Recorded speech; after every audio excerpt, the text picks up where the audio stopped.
Hello guys, स्वागत है आप सभी का अपने YouTube channel study with AK sir में। आज हम बताने जा रहे हैं आपको बीए प्रोग्राम के 4th सेमेस्टर का पॉलिटिकल साइंस का क्वेश्चन है। अंतर्राष्ट्रीय संबंधों के अध्ययन में जे.एन.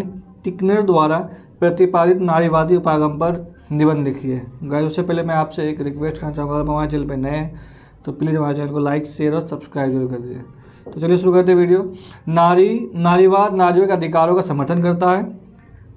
अंतर्राष्ट्रीय संबंधों के संदर्भ में नारीवादी दृष्टिकोण की सबसे जोरदार वकालत जे.एन. टिकर ने किया था और उसकी प्रमुख प्रकृतियों के शीर्ष इस प्रकार है कि अंतर्राष्ट्रीय संबंधों में जेंडर का प्रश्न, अंतर्राष्ट्रीय सुरक्षा का नारीवाद परिदृश्य और विश्व राजनीति में जेंडर संबंधी भेदभाव। इन पुस्तकों के अलावा टिकनर ने अपने कई लेखों में यह मुद्दा उठाया कि महिलाओं को हर क्षेत्र में पुरुषों के ही समान अधिकार दिए जाए, यानी कोई भी क्षेत्र क्यों ना हो, महिलाओं को पुरुष के बराबर अधिकार दिए जाए। उन्होंने साथ ही अन्य नारीवाद लेखकों ने मोरगेंतो ने यथार्थवाद को चुनौती दी तथा राष्ट्रीय सुरक्षा, राष्ट्रवाद और मानव अधिकारों के संबंध में नई बहस चलाई थी। अंतर्राष्ट्रीय संबंधों के नारीवाद दृष्टिकोण का विकास करने में सबसे अधिक योगदान जे.एन. टिकर का रहा है। अंतर्राष्ट्रीय संबंध में जो भी नारीवाद का दृष्टिकोण रहा है उसका विकास करने में सबसे अहम योगदान जो है वो जे.एन. टिकर का ही रहा है। टिकनर अंतर्राष्ट्रीय संबंधों की नारीवाद चिंतक है और इनकी महत्वपूर्ण रचनाएं हैं, मतलब बहुत सारी किताबें इनकी रचनाएं हैं। इसके अतिरिक्त टिकनर का एक महत्वपूर्ण लेख है you just don't understand troubled engagement between feminist and international relation theorist, जिसमें टिकनर ने मोरगेंतो तथा रॉबर्ट कोहेन जैसे परंपरागत अंतर्राष्ट्रीय संबंधों के सिद्धांतकारों के आधार पर आलोचना किया था और इन्होंने नारीवाद सिद्धांत की पूर्णतः अवज्ञा की। उन्होंने नारीवाद को पूर्ण तरह से सिद्धांत को अवज्ञा किया था और अधिकतर नारीवादी चिंतक जो था वो प्रत्यक्ष और वैज्ञानिक सिद्धांतों अथवा उपागमों पर आधार गलत ठहराते हैं कि ये ज्ञान के पुरुष प्रधान दृष्टिकोण को छिपाते हैं।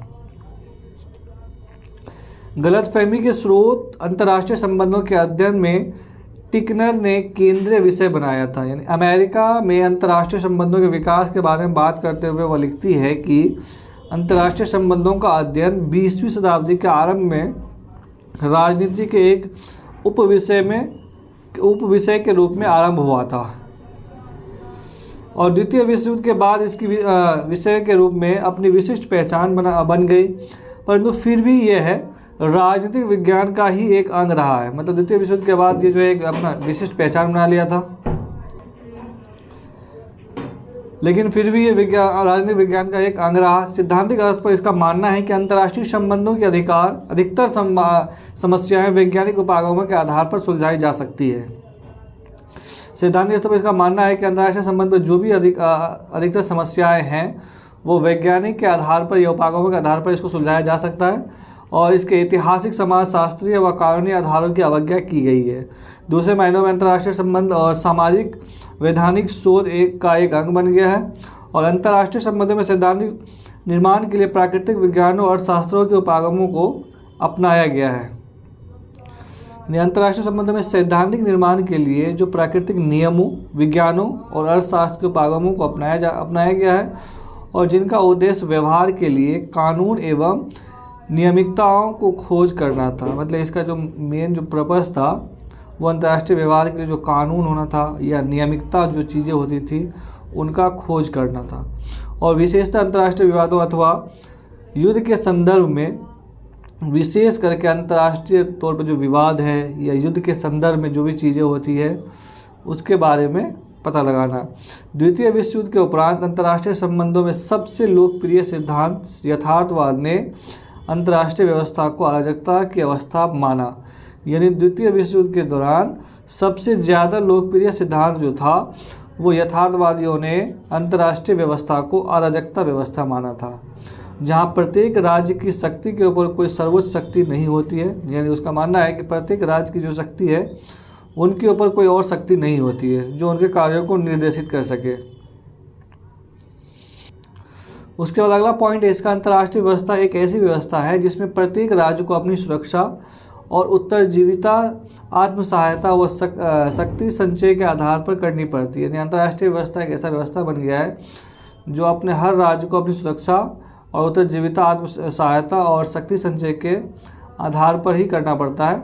और सुरक्षा दुविधा, और जहाँ प्रत्येक राज्य अपने आप को सुरक्षित करने के लिए सैन्य क्षमता बढ़ाता है, यानी कोई भी राज्य हो अपने आप को सुरक्षित करने के लिए सैन्य क्षमता बढ़ाता है, हथियार बढ़ाता है, और वहाँ दूसरे राज्य के लिए खतरा बन जाता है। लेकिन जब वो खुद का हथियार बढ़ाता है या सैन्य बढ़ाता है तो वो दूसरे राज्यों के लिए खतरा बन जाता है, क्योंकि यह दूसरे राज्यों को भी अधिक सैन्य क्षमता वृद्धि करने के लिए मजबूर कर देता है। जाहिर सी बात है, अगर एक राज्य अपना सेना बढ़ाता है तो दूसरे राज्य को इसका खतरा महसूस होगा, तो फिर वो भी सेना बढ़ाने के लिए मजबूर हो जाएंगे, अपनी शक्ति को बढ़ाने के लिए मजबूर हो जाएंगे, ताकि उन्हें लगे कि शक्ति का संतुलन में परिवर्तित हो जाओ या फिर युद्ध में अभिव्यक्ति होती है।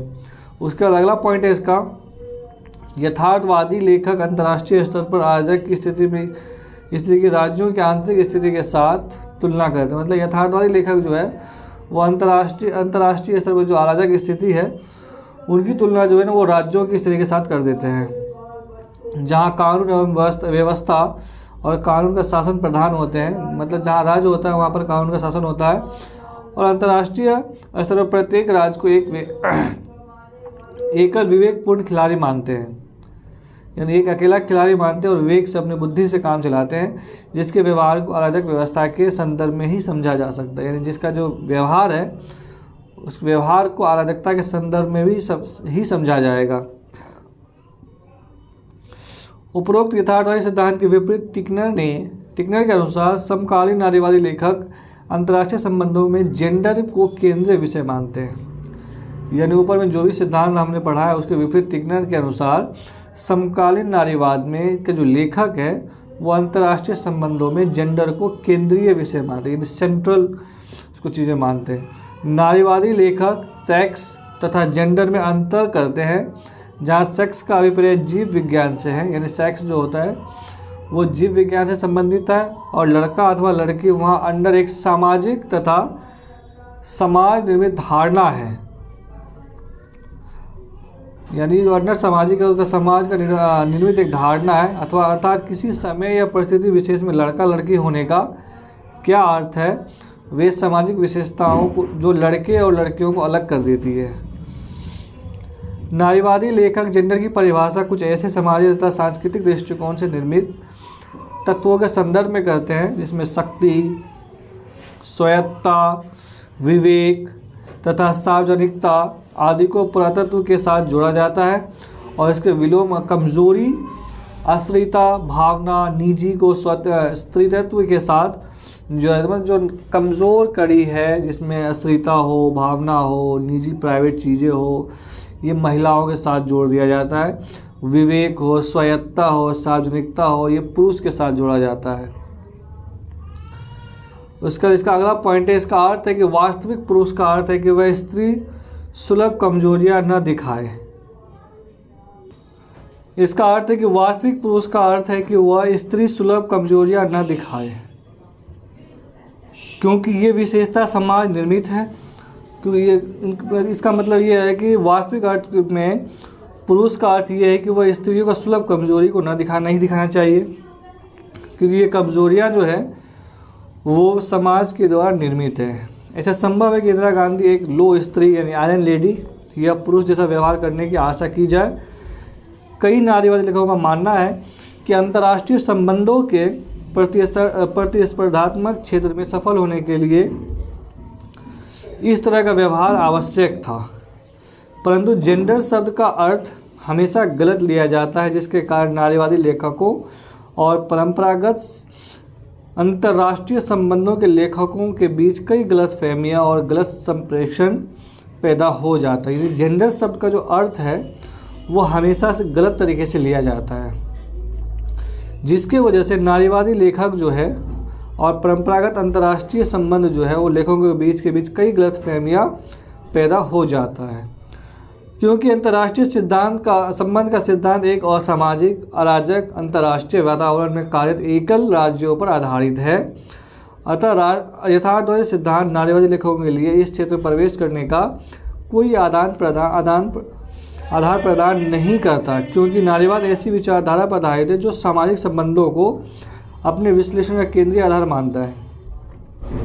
मतलब अंतर्राष्ट्रीय संबंध का एक ऐसा सिद्धांत है जिसमें असामाजिक, अराजक, अंतर्राष्ट्रीय व्यवहार में कार्यरत एकल राज्यों पर आधारित, यानी एक राज्यों पर आधारित होता है। यथार्थवादी सिद्धांत जो है वो नारीवादी लेखकों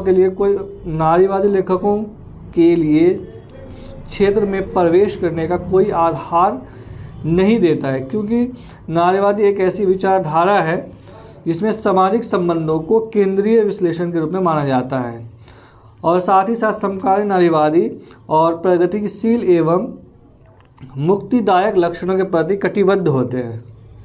विशेषतः असमान लैंगिक संबंधों को समाप्त करके नारी जाति के लिए समानता प्राप्त करने का लक्ष्य होना चाहिए। उदाहरण के लिए नारीवादियों के लिए एक महत्वपूर्ण विषय है कि अंतर्राष्ट्रीय व्यवस्था में सैनिक विवाद अथवा राज्यों का व्यवहार किस प्रकार असमान लैंगिक संबंधों पर आधारित होते हैं। इस प्रकार की ये स्त्रियों जीवन को प्रभावित करते हैं, क्योंकि अभी तक अंतर्राष्ट्रीय सिद्धांतों ने स्त्रियों के अनुभव तथा विश्व राजनीति पर दृष्टिकोण जैसे विषयों की अवज्ञा की है। अतः अध्ययन के मूल एवं केंद्रीय विषय में अंतर होने के कारण अंतर्राष्ट्रीय संबंधों के परंपरागत और नारीवादी चिंतकों के वार्तालाप का कोई साझा आधार नहीं बन सका। नारीवादी लेखकों के लिए महत्वपूर्ण विषय है अंतर्राष्ट्रीय सेक्स व्यापार,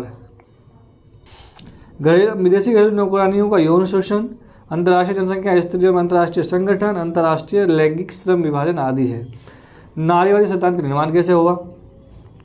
टिकनर के अनुसार समकालीन नारीवाद लेखक अधिक उत्तर प्रत्यक्षवादी है। इन्होंने अंतर्राष्ट्रीय संबंधों की परंपरागत संबंधिताओं को चुनौती दी है।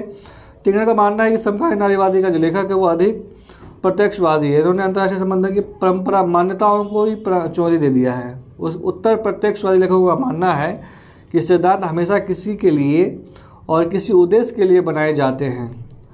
आलोचनात्मक भूमिका सिद्धांत की भूमिका भी है कि विश्व की वर्तमान व्यवस्था से अलग हटकर खड़े होने की नहीं होती, बल्कि व्यवस्था के अस्तित्व पर प्रश्न चिन्ह लगाना होता है। यानी विश्व के जो कोई व्यवस्था है उससे अलग हटकर खड़े नहीं हो सकते, बल्कि उसी में रह करके उसकी व्यवस्थाओं पर या उसके अस्तित्व पर प्रश्न चिन्ह लगाना होता है।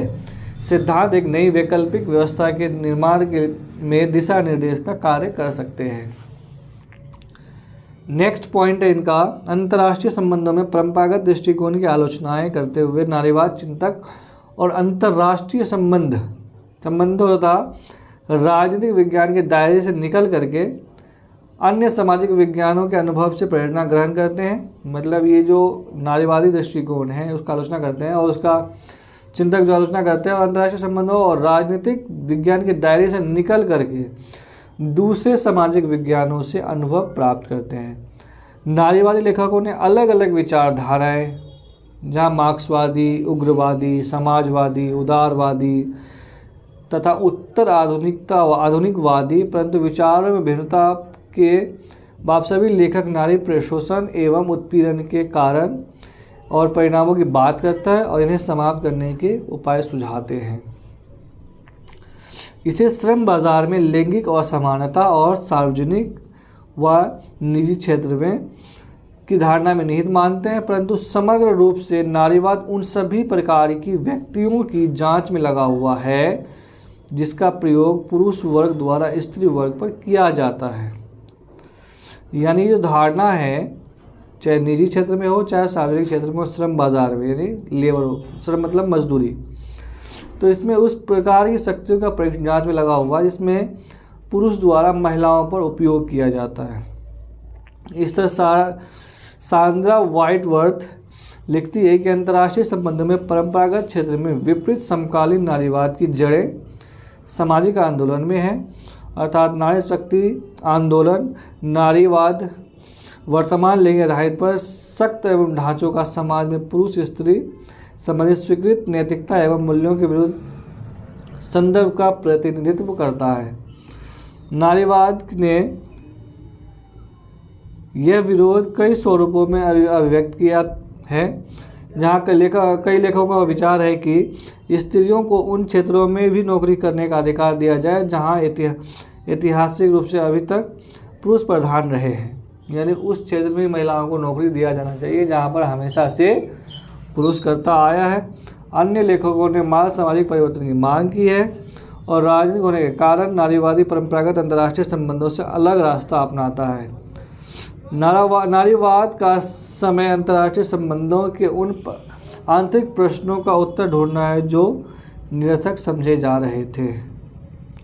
अगला पॉइंट है इसका, समकालीन नारीवाद लेखकों ने इस लैंगिकता को सिद्ध करने तथा नारी समूह की समस्याओं को उभारने के लिए कई सर्वेक्षण और व्यावहारिक शोध अध्ययन किए थे। परंपरागत अंतर्राष्ट्रीय सिद्धांतकारों ने के विपरीत नारीवाद सिद्धांतकार ऐतिहासिक तथा समाजशास्त्रीय विश्लेषण को वरीयता देते हैं जो उन व्यक्तियों और श्रेणीबद्ध सामाजिक संबंधों से आरंभ होता है जिसके आम जनता जी रही होती है। यानी इनका संबंध उन व्यक्तियों और श्रेणीबद्ध सामाजिक संबंधों से आरंभ होता है जिसमें आम जनता अपने आप को जी रहा होता है, और जहां अंतर्राष्ट्रीय संबंधों का कार्य अधिकतर राज्यों के व्यवहार की व्याख्या करना होता है।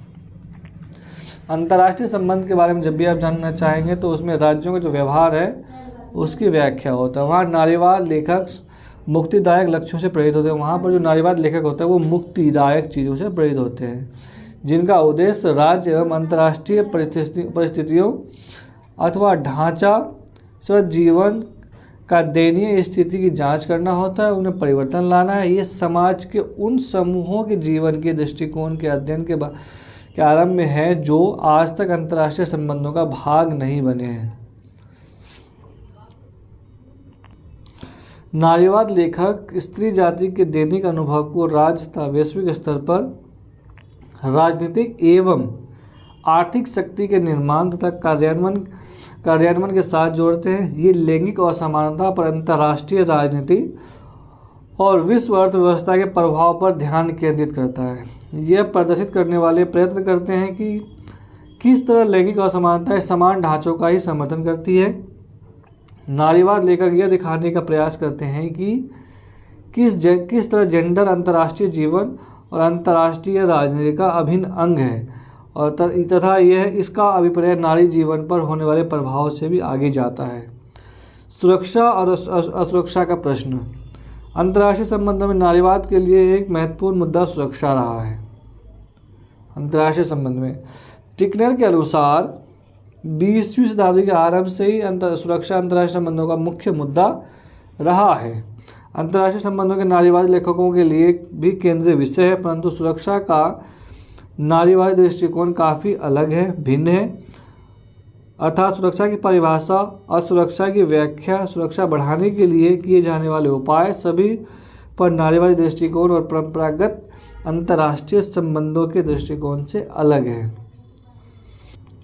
नारीवाद लेखक सुरक्षा को व्यापक स्तर पर परिभाषित करते हैं तथा इसे बहुपक्षीय बहुस्तरीय धारणा मानते हैं। इसलिए सुरक्षा का अर्थ है सभी प्रकार का हिंसा का अभाव, हिंसा के ढांचे चाहे भौतिक हो या फिर मानसिक, क्योंकि राज्य के शक्ति ढांचे में स्त्रियां हमेशा हाशिए पर होती है और क्योंकि नारीवादी लेखक स्त्री की सुरक्षा को केंद्रीय भूत मानते हैं अतः अधिकतर नारीवाद अध्ययन व्यक्ति अथवा सामाजिक संबंध से आरंभ होता है और न कि राज्य अथवा अंतर्राष्ट्रीय संबंधों से। क्रिश्चियन सिल्वेस्टर के अनुसार सुरक्षा एक भ्रामक तथा पाक्षिक धारणा है जिसमें संघर्ष की तत्व भी निहित एक आदर्श न होकर प्रक्रिया है जिसमें स्त्रियों को अनिवार्यतः अपनी सुरक्षा के लिए एजेंट के रूप में कार्य करना चाहिए। दमित तथा हाशिए पर नारी समूह का पक्ष लेते हुए नारीवाद लेखक उन सामाजिक श्रेणीबद्धताओं की तरफ संकेत करते हैं जो सभी